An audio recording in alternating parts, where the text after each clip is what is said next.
सुखदेव जी ने कहा, परीक्षित तुम्हें क्या लगता है ठाकुर जी किस पर कृपा करते हो?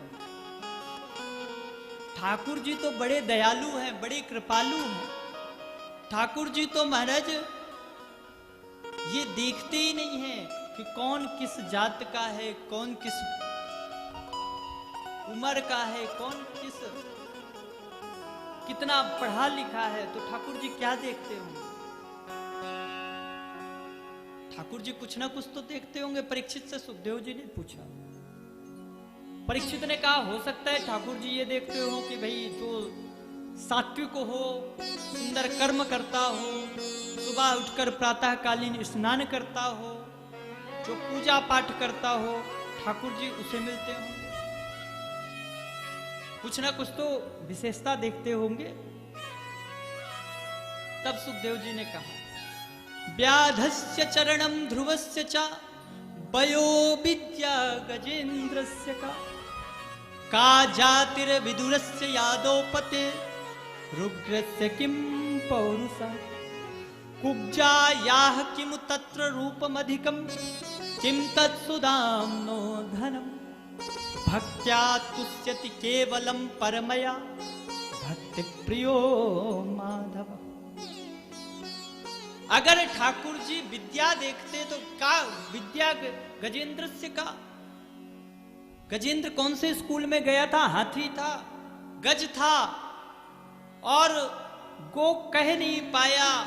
भगवान ने उसकी तुरंत मुक्ति कर दी। गो कहते ही भगवान चल दिए, बिंद बोल नहीं पाया और भगवान ने उसे तुरंत मुक्त कर दिया, ग्राह के चंगुल से बचा लिया। तो भगवान उम्र देखते होंगे। आप बड़ी उम्र के हो, समझदार हो।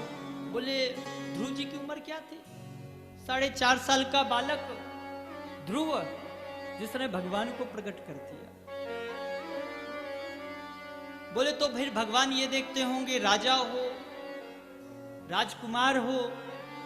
बोले कुब्जा ये दासी पुत्र थे विदुर जी, उनके घर में भगवान जाके केले के छिलके खाए। तो बोले रूप देखते होंगे। कुब्जा क्या कौन सी सुंदरी थी, 3 जगह से टेढ़ी थी और भगवान ने उसे भी दर्शन दिया। तो भगवान क्या देखते हैं? बोले भक्ति प्रियो माधवा, भगवान को केवल और केवल भक्ति प्रिय। परीक्षित को याद आया, अरे ये जो आप विदुर जी की बात कर रहे हो, ये कौन से विदुर जी हैं?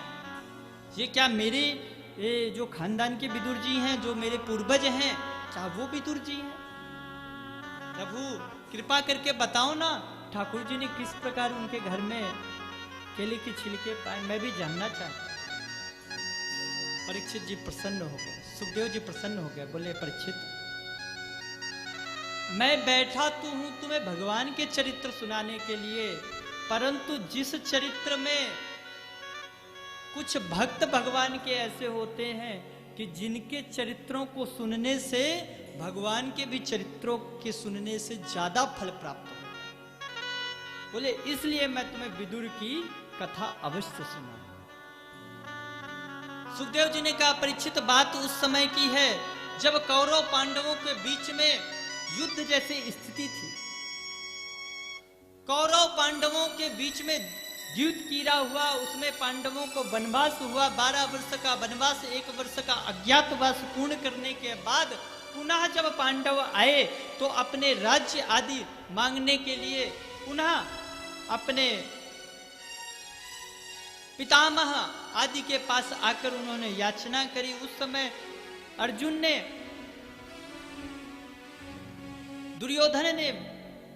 दुर्योधन और पांडवों के बीच में, कौरव और पांडवों के बीच में युद्ध जैसी विभीषिका बनी थी। उस समय विदुर जी राजा धृतराष्ट्र के पास आते हैं और कहते हैं, राजन आपके यहां जो दुर्योधन है वह आपके पूरे परिवार को काल के गाल में ले जा रहा है। शास्त्र कहते हैं, नीति शास्त्र कहती है कि अगर पूरे समाज को बचाने के लिए, पूरे विश्व को बचाने के लिए अगर एक देश को नष्ट करना पड़े तो उसे नष्ट कर देना चाहिए।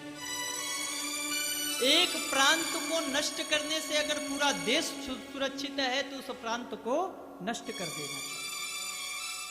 अगर पूरे प्रांत में एक जिला को नष्ट करने से पूरा प्रांत सुरक्षित बचता है तो उस जिले को नष्ट कर देना चाहिए। इसी प्रकार राजन, अगर पूरे कुटुंब में एक व्यक्ति के त्याग देने से पूरा कुटुंब बच रहा है तो उस व्यक्ति का त्याग कर देना चाहिए। राजन, आपके खानदान में दुर्योधन ऐसा ही एक पुत्र है जिसकी वजह से यह पूरा परिवार काल के गाल में चला जाएगा। आप ऐसे पुत्र का त्याग कर दो, दुर्योधन की मत सुनो। राजन, आपके बाहर के नेत्र तो बचपन से नहीं थे, परंतु जो अंदर के नेत्र हैं उसको मामा शकुनी ने इस प्रकार बिगाड़ दिया है कि आप अपने पुत्र के मोह में इतना ज्यादा आप ग्रसित हो चुके हो कि आप सत्य और असत्य में भेद नहीं कर पा रहे। पांडव कमजोर नहीं है, पांडव आपका सम्मान करते हैं। आप मेरी बात मानो। उसी समय पीछे से दुर्योधन आ गया। अरे एक दासी पुत्र, तू क्या करता है? मेरी ही कृपा से तुझे मंत्री का पद मिला और तू मेरे ही पीठ पीछे मेरे पिता को भड़काता है। निकल जाए यहां से। विदुर जी ने देखा कि धृतराष्ट्र के सामने ही दुर्योधन विदुर जी को कई बुरे भले शब्द बोले, परंतु धृतराष्ट्र पुत्र मोह में एक भी बार अपने मुख से एक शब्द नहीं निकाला। तब विदुर जी समझ गए कि अब यहां रहना उचित नहीं है। तुरंत विदुर जी चले गए, अपने मंत्री पद से इस्तीफा दे दिया और कहा, दुर्योधन पुत्र, तुम्हें मेरी वाणी से अगर कोई कष्ट हुआ तो मुझे क्षमा करना। ऐसा कहकर विदुर जी चल दिए। अपनी पत्नी विदुरानी और विदुर जी दोनों कदली बन के वन में रहते हैं और वहीं ठाकुर जी का भजन करते हैं। समय व्यतीत हुआ, कन्हैया आज राजदूत बनकर आए हैं हस्तिनापुर। जब पता चला दुर्योधन को कि कन्हैया आ रहे हैं, ठाकुर जी आ रहे हैं, तो कपटपूर्ण मैत्री के लिए दुर्योधन ने बड़ी सुंदर व्यवस्था करी ठाकुर जी के लिए।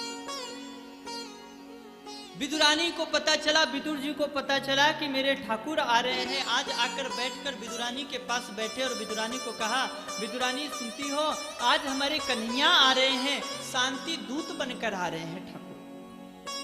विदुरानी ने कहा, प्रभु अब आप तो मंत्री रहे नहीं, पता नहीं हमें ठाकुर जी के दर्शन होंगे भी कि नहीं होंगे।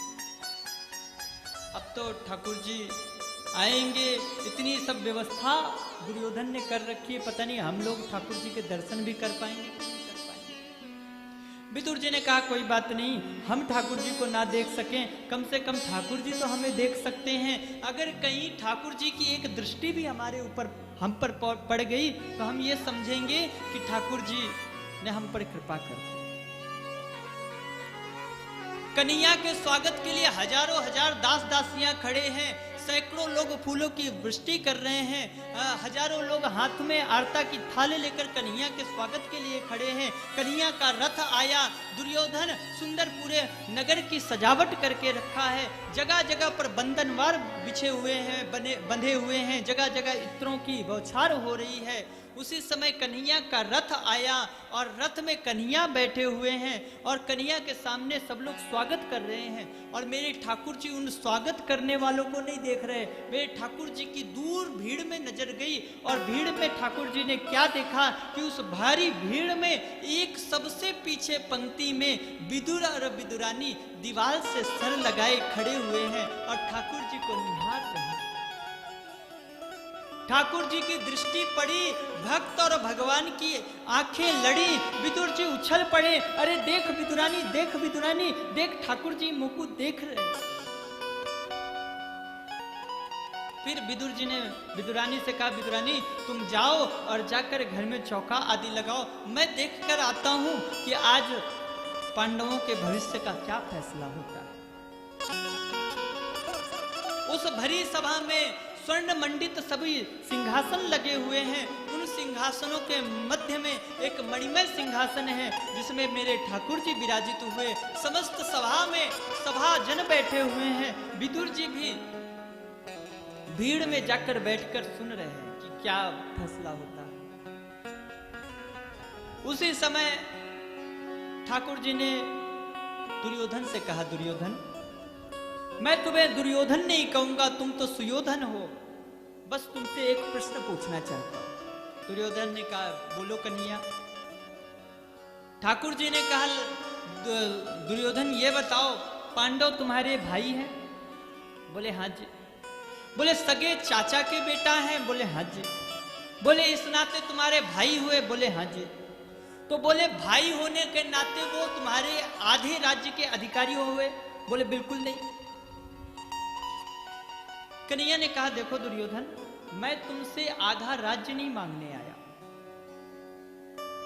मैं सिर्फ तुमसे 5 गांव पांडवों के लिए मांगने आया हूं। सिर्फ 5 गांव दे दो और मैं पांडवों को उस 5 गांव में संतुष्ट कर दूंगा। तुरंत दुर्योधन तड़क कर खड़ा हुआ, क्या कहते हो कन्हैया?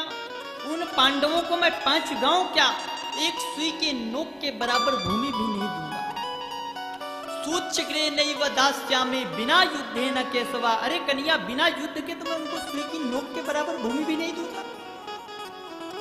तुरंत भगवान क्रोधित हो उठे, अरे दुर्योधन, तुम जानते हो युद्ध क्या होता है? अरे तुमने नानी दादी परदादी दादा लोगों से कहानियों में सुना होगा युद्ध। अरे तुम क्या जानो युद्ध की विभीषिका? अरे हजारों बच्चे अनाथ हो जाएंगे, सैकड़ों रानियां विधवा हो जाएंगी, कितने बच्चों के सिर से उनके पिता का साया चला जाएगा। तुम युद्ध की बात करते हो?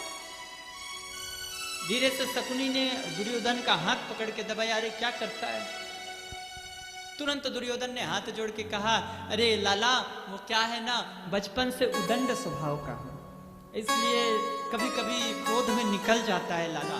पर चलो ये सब छोड़ो, राजनीति की बातें हैं। अरे मेरी माँ ने आज, गांधारी ने बड़े सुंदर पकवान बनाए हैं लाला तुम्हारे लिए, आओ चलकर भोग पाओ। ठाकुर जी ने कहा, देखो दुर्योधन, भोग सिर्फ 2 ही अवस्था में पाए जाते हैं। एक, भोजन कराने वाले के मन में बड़ी श्रद्धा हो, और दूसरा, भोजन करने वाला भूख से पीड़ित हो। तो दुर्योधन देखो, श्रद्धा तो तुम्हारे मन में है नहीं,